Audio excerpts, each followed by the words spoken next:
कहानी त्याग की गाथा भाग एक। साधना ने निगाहें अपनी और पति की तस्वीर जो ड्राइंग रूम में लगी थी पर टिका टी और कहा, रज्जू। हाँ माँ, उनको संभल कर बोली साधना, मेरा मतलब अपने पापा को फोन तो किया। इस बार तो वह इधर दशहरा दिवाली की छुट्टियों में भी नहीं आए, गर्मी की छुट्टियों में भी नहीं आए। गर्मी की छुट्टियां भी अब होने वाली हैं और तेरे पापा ने कई दिनों से फोन नहीं किया है। रज्जू, कहीं उनकी तबीयत खराब ना हो। मेरा दिल आजकल बहुत घबराने लगा है, बहुत। तुम मैसेज ही कर दो अपने पापा को। रज्जू के देखने की मुद्रा से साधना एकाएक सकपका गई। लगा भी, बोलने से कहीं कोई गलती तो नहीं हो गई। मैसेज भेजने भर की बात कहनी थी, फालतू बकवास की जरूरत क्या थी। मन की यह कमजोरी कब जाएगी? जाएगी कहाँ, और जाएगी तो संभवतः मृत्यु के साथ। नारी के पास प्यार, स्नेह, ममता, त्यागनुमा कमजोरी के सिवा है भी क्या? इसी कमजोरी के बूते पर तो वह कठोर मानस के इंसान को मोम बनाती है और उसको भावनाओं के सांचे में ढाल ढाल कर संसार का निर्माण करती है। माँ के मन की व्यथा 20-21 वर्ष के रज्जू ने भांप ली थी। वो उसकी सौतेली माँ है तो क्या, प्यार, स्नेह, ममता तो सगी से भी बढ़ कर दिया है। उसके सारे दोस्त उसकी माँ से बहुत प्यार करते हैं, अपनी माँओं से भी ज्यादा। उसका हृदय पसीज उठा। बहुत ही व्यस्त था वह। उसका एमएससी फाइनल था, प्रोफेसर के यहाँ भी जाना था और रज्जू हंसकर बोला, माँ, आप पापा की चिंता में दिन रात घुलती रहती हैं। पापा कोई बच्चे हैं? मुझे तो लगता है माँ, पापा हमें याद तक नहीं करते होंगे। कभी तो फोन कर सकते हैं। और आप क्यों नहीं मोबाइल लेती अपना? हमेशा मेरा या पापा का ही इस्तेमाल क्यों करती हैं?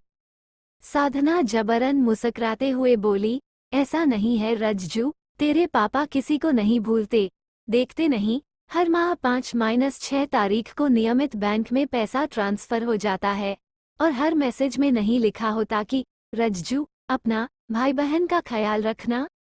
यह मन को समझाने के लिए ठीक है, लेकिन वास्तविकता कुछ और ही है। माँ, रज्जू ने इस बार भावुकता से कहा, और मैं आपका क्या ख्याल रखूंगा माँ? आप ही तो हमें मरखप कर संभालती रहती हैं। सौतेली माँ को गालियां देने वालों से कभी कभार कहने का मन होता है कि देखिए यहाँ आकर मेरी माँ को, जो अपना सर्वस्व होकर मुझे यह एहसास तक नहीं होने दे रही हैं कि मेरी जन्म देने वाली माँ बचपन में ही मर गई थी। रज्जू का मार्मिक कथन साधना के अंतस्थल को छू गया। बेटे को श्रद्धा और उसके इतने ऊंचे विचार सुनकर उसकी आंखें भीग गईं। संसार में उससा सुखी कौन होगा जिसका बेटा इतना समझदार है, श्रद्धालु है और युवा है। साधना कब श्री कृष्ण शर्मा की जिंदगी में आई थी, ये पूरी बात उसने रज्जू को 2 साल पहले ही बताई थी। उसके बाद तो रज्जू का प्रेम और बढ़ गया था, पर पिता पर भी जान छिड़कने लगा था। रज्जू और उसके छोटे भाई बहन को छोड़कर उसकी मां वर्ष 2005 में चली गई थी। रज्जू 4 साल का था, छाया 3 साल की और सुरेंद्र मात्र 6 माह का। गनीमत है कि साधना मौसी साथ रहती थी, जिन्होंने मां की तरह पाला। उसके पिता कभी मौसी के साथ एक कमरे में नहीं सोए और बड़े होने के बाद उसने पूछा भी था, पर उसे यही बताया गया कि उनकी असली मां की बीमारी के दौरान मौसी बच्चों को संभालने आई थी और तब से बच्चों के कमरे में ही सोती रही। मां के चले जाने के बाद एक दिन भी तीनों को मां के प्यार की कमी नहीं हुई। 2 साल पहले मौसी, जिसे वो वर्षों से मां ही कहता था, पूरी बात बताई थी। साधना का असली नाम सादिया था। वे अहमदाबाद की गुलबर्गा सोसाइटी में रहते थे। वर्ष 2002 में दंगों के दौरान श्री कृष्ण शर्मा एक नौकरी के इंटरव्यू के सिलसिले में अहमदाबाद गए थे। जब वे गुलबर्गा सोसाइटी के सामने से गुजर रहे थे तो उन्होंने देखा कि एक हिंदू भीड़ ने गुलबर्गा सोसाइटी पर हमला कर दिया। घरों से आड़तियों, औरतों को घसीटकर निकाला जा रहा था। घरों को आग लगा दी गई।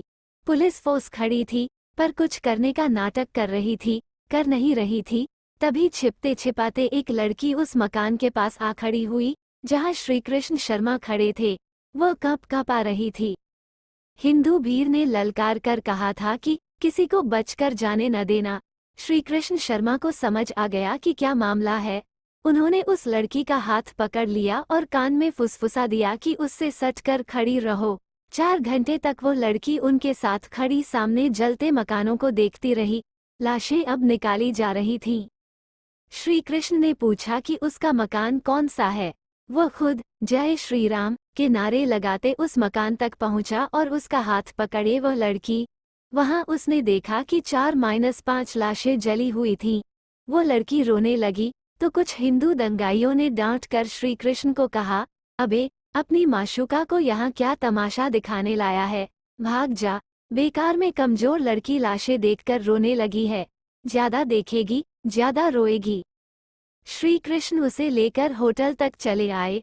उन्होंने उसे बाहर खड़ा किया और सामान लेकर स्टेशन जाने के लिए ऑटो पकड़ लिया।